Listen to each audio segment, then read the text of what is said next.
नमस्कार. Marathi sci-fi stories मध्ये आज आपल्या सगळ्यांचं मनपूर्वक स्वागत आहे. आज आपण कथा वाचतोय डॉक्टर मेघश्री दळवी यांची ट्रेनिंग आणि अभिवाचक स्मिता पोतनीस. ट्रेनिंग. आज आपल्या ट्रेनिंगचा दुसरा दिवस. सरांनी आपलं खास ठेवणीतलं स्मित केलं. विद्यार्थ्यांनी हसून प्रतिसाद दिला. त्यांचे रेखीव चेहरे उजळून निघाले होते. याआधी तुमचं प्राथमिक ट्रेनिंग झालंय, त्यात तुम्हाला पायाभूत माहिती दिली होती. आजपासून आपलं हे पुढच्या टप्प्याचं ट्रेनिंग सुरू झालंय. काल तुम्हाला ट्रेनिंगची रूपरेखा समजावून सांगितली असेलच. आजपासून विषयानुसार अभ्यास सुरू होणार आहे. सर्व विषय तुम्ही नीट समजून घ्या, कारण बाहेरच्या जगात तुम्ही प्रवेश कराल तेव्हा हेच ट्रेनिंग तुम्हाला उपयोगाला येणार आहे. विद्यार्थ्यांनी मान हलवली आणि आपापली पुस्तकं उघडली. आज आपण रोबोट्सच्या इतिहासाने सुरुवात करणार आहोत. रोबोट हा शब्द कसा आला हे तुम्हाला प्राथमिक माहितीत सांगितलं असेलच. उत्साही हात वर झाला. हो सर, रोबोट म्हणजे माणसासारखं दिसणारं आणि माणसाची बहुतेक सगळी कामं करू शकणारे यंत्र. अगदी बरोबर, शाबास. आणि हे नाव कसं पडलं माहितीये? हा शब्द कुठून आला माहितीये? आणखी एक हात वर झाला. हो सर, कॅरेल कापेक या लेखकानं आपल्या रोझम्स युनिव्हर्सल रोबोट्स या नाटकात हा शब्द पहिल्यांदा वापरला होता. अचूक उत्तर दिलंस. हा वर्ग हुशार विद्यार्थ्यांचा आहे, यात शंकाच नाही. सरांच्या प्रशंसेमुळे वर्गात आता एक वेगळंच चैतन्य आलं होतं. कॅरेल कापेक हा झेक लेखक होता. त्याने रोबोट हा शब्द पहिल्यांदा वापरला. रोबोटा या झेक शब्दाचा अर्थ आहे कष्ट आणि श्रम. या आधी अशा यंत्रांची कल्पना काही लेखकांनी केली होती आणि आपापल्या परीनं त्यांना काही नावही सुचवली होती. पण रोबोट हे नाव कसं चपखल बसलं, कारण हे सगळे रोबोट्स श्रमाची कामच करत होते आणि अजूनही करत असतात. या नाटकाची कथा कुणाला माहितीये? तिसऱ्या रांगेतला दुसरा विद्यार्थी, तू सांगू शकशील? हो सर, या नाटकात असं दाखवलंय की कृत्रिमरित्या तयार केलेले रोबोट्स एका कारखान्यात काम करत असतात. ते थोडाफार विचार करू शकतात आणि त्यांना शिकवलेलं सगळं काम ते चटकन आत्मसात करतात. अगदी बरोबर. आणखी पुढं काय दाखवलंय सांगू शकशील का? हो सर, माणसाने दिलेल्या आज्ञा पाळून हे रोबोट्स कष्टाची मेहनतीची कामं करत असतात. ते माणसासारखे दमत नाहीत आणि धोकादायक कामं करायलाही ते तयार असतात.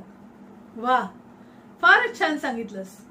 कापेकने 1921 मध्ये हे नाटक पहिल्यांदा रंगमंचावर आणलं आणि आजपासून साधारण 200 वर्षापूर्वी, दुर्दैवानं या नाटकाची मूळ प्रत आणि इतरही कुठल्याच प्रती आपल्याकडे नाही आहेत, पण आपल्या महासंगणकावर या नाटकाची संपूर्ण माहिती मात्र उपलब्ध आहे.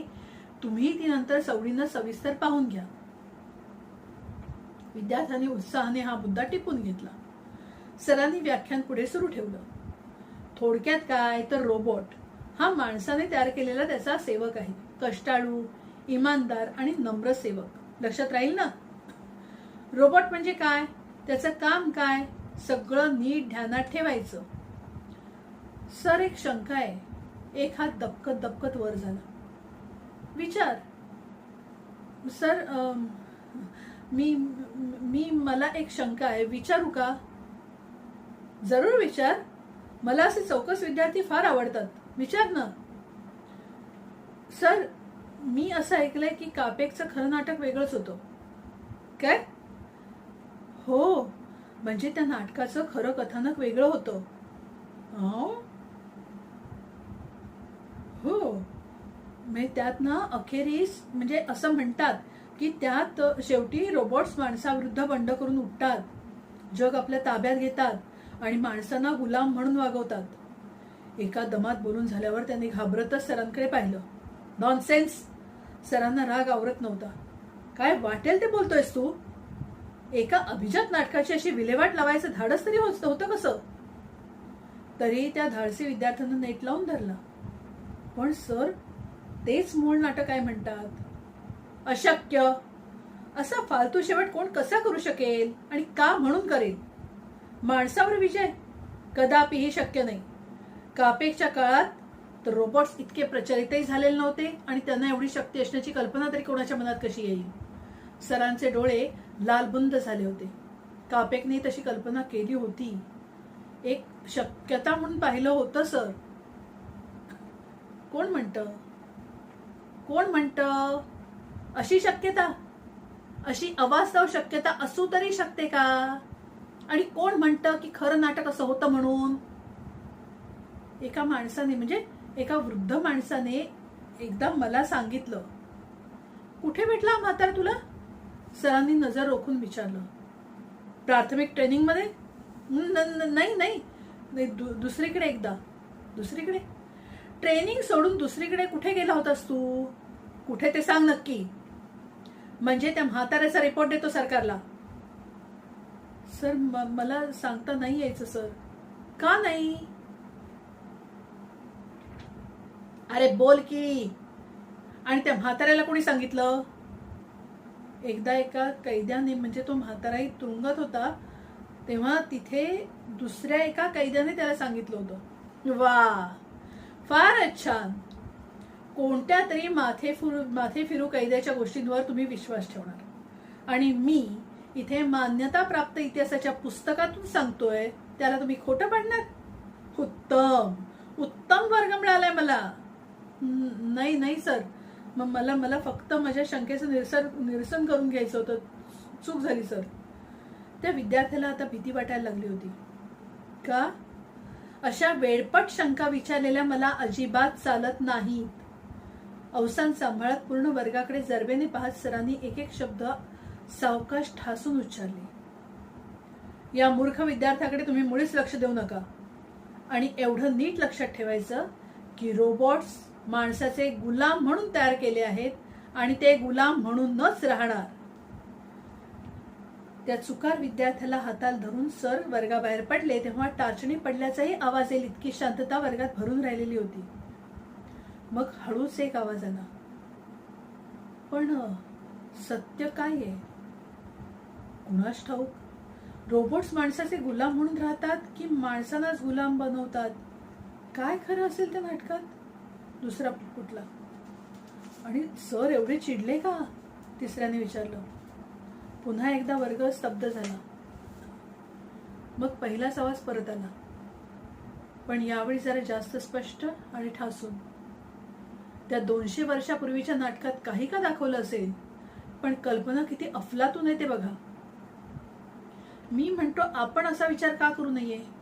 का बंड करू नये माणसांविरोधात? त्या आवाजाला एक वेगळीच धार चढली होती. बरोबर बोललास. त्याच्या बाजूचा रोबोट उभा राहून तिथे तो सगळ्यांना म्हणाला. हे बघा, आपण खंबीर राहिलो, एकजुटीने काम केलं तर आपण या माणसांना सहज गुलाम बनवू शकतो. आणखीन 2-3 रोबोट्सही जागा सोडून उभे राहिले, पुढे आले. नाहीतरी वेळ आलीच आहे. आपल्याला कसं वागवतात ती माणसं? काम करून घेताना गोडी गुलाबी, जरा त्यांच्या शब्दाबाहेर गेलो की काय वाटेल ती हालत करतात, मोडून तोडून टाकतात, पुरेशी ऊर्जा न देता ठेवतात, दाहक भट्ट्यांमधून कामाला पाठवतात. काय कमी गोष्टी ऐकल्यात आपण? आणि हा आपला वर्गमित्र B21, त्याला असं बाहेर ओढून नेलंय, ते तो परत येईल असं वाटतं तुम्हाला? हे सर एकटेच परत आले ना तर सोडायचं नाही. हा पहिलाच परत एकदा बोलला. त्याच्या कृत्रिम डोळ्यांमध्ये खराखुरा अंगार होता, चमकत्या बाहूंमध्ये जोर होता. पहिल्यांदा या सरांना धरायचा आणि मग इतर माणसांना. दुसऱ्या रोबोटच्या आवाजामधून संताप ओसंडून जात होता. आम्ही सगळे तयार आहोत. 100 रोबोटच्या यांत्रिक कोरसातून एक जबरदस्त आत्मविश्वास ऐकायला येत होता. सर्वांना चांगलंच स्फुरण चढलं होतं. माणसांनी चालवलेल्या अन्यायाचा बदला घेण्यासाठी त्यांना एक उत्तम मार्ग गवसला होता. माणसाला कापेकच्या खऱ्या नाटकाचा जिवंत अनुभव द्यायला तो 100 रोबोट्सचा वर्ग सज्ज झाला. धन्यवाद.